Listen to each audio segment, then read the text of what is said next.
ನಮಸ್ತೆ ಎಜೆ ನ್ಯೂಸ್ಗೆ ಸ್ವಾಗತ. ಕರ್ನಾಟಕ ಕಾವಲು ಪಡೆಯ ವತಿಯಿಂದ ಇಂದು ಗುಂಡ್ಲುಪೇಟೆ ಪಟ್ಟಣದ ಕ್ಷೇತ್ರ ಶಿಕ್ಷಣ ಅಧಿಕಾರಿಗಳ ಕಚೇರಿ ಆವರಣದಲ್ಲಿ ಬಹು ಎತ್ತರದ ಸುಮಾರು 50 ವರ್ಷದ ಮರಗಳನ್ನು ಕಡಿಯುವುದನ್ನು ಖಂಡಿಸಲಾಗಿದೆ. ಈ ಸಂದರ್ಭದಲ್ಲಿ ಕಾವಲು ಪಡೆಯ ತಾಲೂಕು ಅಧ್ಯಕ್ಷರು ಆದ ಎ ಅಬ್ದುಲ್ ಮಾಲಿಕ್ ಮಾತನಾಡಿ, ಮರ 16 ಜನರಿಗೆ ನೆರಳನ್ನ ಕೊಡುವ ಮರವನ್ನು ಕಡಿದಿದ್ದಾರೆ. ಕೂಡಲೇ ಗಿಡಗಳನ್ನು ನೆಡುವ ಕೆಲಸವಾಗಬೇಕು ಎಂದು ಸಂಬಂಧಪಟ್ಟ ಅಧಿಕಾರಿಗಳಿಗೆ ಒತ್ತಾಯಿಸಿದರು. ಸರ್ ನಮಸ್ಕಾರ. ಸರ್ ಈಗ ಈ ಮರಕ್ಕೆ ಈಗ BO ಆಫೀಸ್ ಇಲ್ಲಿ ಮರ ಕಡ್ದಿದ್ದಾರೆ.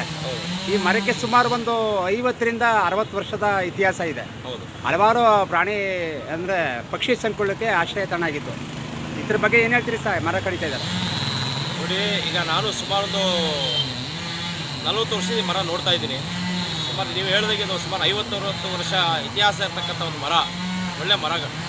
ಮೊದಲೆಲ್ಲ ನಮ್ಮ ಬಾಲ್ಯದಲ್ಲಿ ಈ ರಾಷ್ಟ್ರೀಯ ಹೆದ್ದಾರಿ 2 ಬದಿಗಳಲ್ಲೂ ದೊಡ್ಡ ದೊಡ್ಡ ಮರಗಳಿತ್ತು, ತುಂಬ ಚೆನ್ನಾಗಿ ಕಾಣ್ತಿತ್ತು ಆಗ. ಈಗ ಇರೋದೇ ಕೆಲವೇ ಮರಗಳ ಮಾತ್ರ ಈ ಕಚೇರಿ ಆವರಣಗಳಲ್ಲಿರ್ತಕ್ಕಂಥ ಮರಗಳನ್ನು ಕೂಡ ಕಡ್ದಾಕಿ ಪಕ್ಷಿ ಸಂಕುಲಕ್ಕೆ ಹಾನಿ ಉಂಟು ಮಾಡುವಂಥ ಕೆಲಸವನ್ನು ಮಾಡ್ತಾ ಇದ್ದಾರೆ. ಇದನ್ನು ನಾವು ಕರ್ನಾಟಕ ಕಾವಲು ಪಡೆ ವತಿಯಿಂದ ನಾವು ಖಂಡಿಸ್ತಾ ಇದ್ದೇವೆ.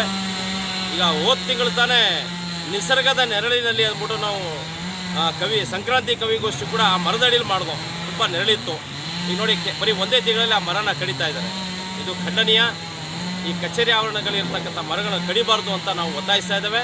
ಮತ್ತು ಒಂದು ಮರ ಕಡಿಬೇಕಾದ್ರೆ 10 ಗಿಡವನ್ನು ನೆಡುವ ಮೂಲಕ ಒಂದು ಮರ ಕಡಿಬೇಕು. ಇವರು ಏನು ಮಾಡದೆ ಮರವನ್ನು ಕಡಿತಾ ಇದ್ದಾರೆ. ಇದು ಅತ್ಯಂತ ಒಂದು ಪ್ರಾಣಿ ಸಂಕುಲಕ್ಕೆ ಹಾನಿಕರ ಆಗುತ್ತೆ. ಮುಂದಿನ ದಿನಗಳು ಈ ರೀತಿ ಆಗಬಾರ್ದು ಅಂತ ನಾವು ಇದನ್ನು ಖಂಡಿಸುವ ಮೂಲಕ ನಾವು ಇನ್ನು ಮುಂದೆ ಯಾವುದೇ ಮರಗಳನ್ನು ಕಡಿಬಾರ್ದು ಅಂತ ನಾವು ಒತ್ತಾಯಿಸ್ತಾ ಇದ್ದೇವೆ. ಜೈ ಕರ್ನಾಟಕ, ಜೈ ಪೊಲೀಸ್. ಮರ ಕಡಿಯೋದು ಅಷ್ಟೊಂದು ಒಳ್ಳೆಯ ಆರೋಗ್ಯಕರವಾದ ಬೆಳವಣಿಗೆ ಅಲ್ಲ. ಮರವನ್ನು ಬೆಳೆಸಿ ಪರಿಸರ ಉಳಿಸಿ ಅಂತ ಸರ್ಕಾರ ಹೇಳ್ತಾನೆ ಇದೆ. ಅದ್ರ ಮಧ್ಯೆ ಇವರು ಈ ಮರವನ್ನು ಕಡಿದಾಕ್ತಾ ಇದ್ದಾರೆ. ಯಾವ ಕಾರಣದಿಂದ ಕಡಿದಾಕ್ತಾ ಇದ್ದಾರೆ ಅಂತ ಅನ್ನೋದು ಗೊತ್ತಿಲ್ಲ. ಅದಕ್ಕೆ ಅರಣ್ಯ ಇಲಾಖೆಯಿಂದ ಅನುಮತಿ ತಗೊಂಡಿದ್ದಾರೋ ಇಲ್ವೋ, ಅಥವಾ ಯಾವ ಕಾರಣದಿಂದ ಇದನ್ನು ಕಡಿತಾ ಇದ್ದಾರೋ ಗೊತ್ತಿಲ್ಲ. ಇದರಿಂದ ಪಕ್ಷಿ ಸಂಕುಲಕ್ಕೆ ಅನಾನುಕೂಲ ಆಗ್ತದೆ, ಜೊತೆಗೆ ಪರಿಸರ ಮಾಲಿನ್ಯನೂ ಆಗುತ್ತೆ. ಹಾಗಾಗಿ ಮರವನ್ನು ಕಡಿಯೋದನ್ನ ದಯಮಾಡಿ ನಿಲ್ಲಿಸಬೇಕು. ಇನ್ನು ಮುಂದೆ ಅರಣ್ಯ ಇಲಾಖೆ ಅನುಮತಿ ಪಡೆದು ಮತ್ತು ಅಲ್ಲಿಯ ವಾತಾವರಣ ಪರಿಸರಕ್ಕೆ ಅನುಕೂಲವಾಗುತ್ತಕ್ಕಂಥ ಮರಗಳನ್ನ ಹಾಕಿ ಅನಂತರ ತೊಂದರೆ ಇದ್ದರೆ ಅದು ಕಡಿಯೋದು ಬೇರೆ ವಿಚಾರ. ಈಗ ಈ ಮರದಿಂದ ಅಂಥದ್ದೇನು ತೊಂದರೆ ಆಗಿರಲಿಲ್ಲ, ಆದರೂ ಕಡಿತಾ ಇದ್ದಾರೆ, ಗೊತ್ತಿಲ್ಲ. ಇನ್ಮೇಲೆ ಅವರು ಇಲಾಖೆಯವರು ಇದ್ರ ಬಗ್ಗೆ ಗಮನ ಹರಿಸಿ ಸೂಕ್ತವಾದ ನಿರ್ಧಾರ ತಗೋಬೇಕು ಅಂತ ನಾನು ಅವ್ರಿಗೆ ಮನವರಿಕೆ ಮಾಡ್ತಾ ಇದ್ದೀನಿ. ವಂದನೆಗಳು. ಇದೇ ವೇಳೆ ಕನ್ನಡ ಪರ ಹಿರಿಯ ಹೋರಾಟಗಾರರು ಆದ ಬ್ರಹ್ಮಾನಂದ ಮಾತನಾಡಿದರು. ಸಂಚಾಲಕರು ಆದ ಮಿಮಿಕ್ರಿ ರಾಜು ಹಾಜರಿದ್ದರು. ಕನ್ನಡಿಗರ ಮೆಚ್ಚಿನ ನಿಮ್ಮ ಎಜೆ 24/7 ನ್ಯೂಸ್ ಕನ್ನಡ ವಾಹಿನಿ ಇದೀಗ ಟಿವಿಯಲ್ಲಿ ಲಭ್ಯ.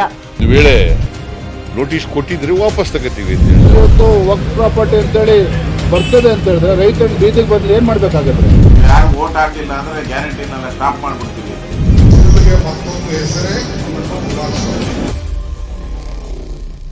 ಕರ್ನಾಟಕ ಮತ್ತು ದೇಶ ವಿದೇಶ 360 ಡಿಗ್ರಿ ಸುದ್ದಿ ಹಾಗೂ ಉತ್ತರ ಕರ್ನಾಟಕ, ಬೆಳಗಾವಿ, ಬಾಗಲಕೋಟೆ, ಧಾರವಾಡ, ಹಾವೇರಿ, ಗದಗ, ಬಿಜಾಪುರ ಜಿಲ್ಲೆಯ ಕ್ಷಣ ಕ್ಷಣದ ವಿವರವನ್ನ ಪಡೆಯುವುದಕ್ಕೆ ಎಜೆ 24/7 ನ್ಯೂಸ್ ಕನ್ನಡ ವಾಹಿನಿಯನ್ನ ಲೈಕ್ ಮಾಡಿ, ವಿಡಿಯೋಗಳನ್ನ ಶೇರ್ ಮಾಡಿ, ಕಮೆಂಟ್ ಮಾಡುವ ಮೂಲಕ ನಮ್ಮ ವಾಹಿನಿಗೆ ಸಹಕಾರ ನೀಡಿ ಮತ್ತು ಚಾನೆಲ್ ಅನ್ನ ಸಬ್ಸ್ಕ್ರೈಬ್ ಮಾಡಿ.